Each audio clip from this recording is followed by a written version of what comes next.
Praise Lord. प्रिय मित्रांनो, आज मी तुम्हाकरिता घेऊन आलो आहे हबक्कूक याचा 3 अध्याय 17 वचन.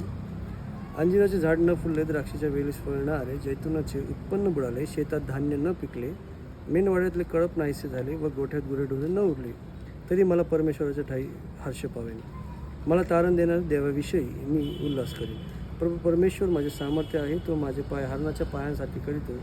तो मला उंच स्थानावरून चालू देतो. खरोखर माझ्या प्रियांना, आपण पाहतो आपल्या जीवनामध्ये बरेचसे कष्ट येतात, दुःख येतात, संकट येतात, तर देखील आपण परमेश्वराची उपासना, परमेश्वराची आराधना करणं सोडलं नाही पाहिजे. आपण बघतो योबाच्या जीवनामध्ये बरेचसे कष्ट आले, त्याची मुले त्याच्यापासून काढून घेण्यात आलं, त्याची संपत्ती, त्याचं सर्व काही ऐश्वर त्याच्यापासून काढून घेण्यात आलं.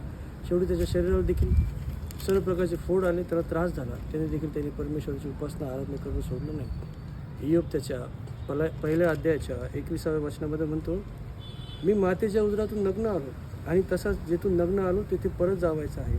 परमेश्वराने दिले, परमेश्वराने नेले, धन्य परमेश्वराचं नाव. खरोखर आपण देखील आपल्या जीवनामध्ये ह्याच प्रकारे परमेश्वराची स्तुती आराधना करण्यापर्यंत टिकले पाहिजे.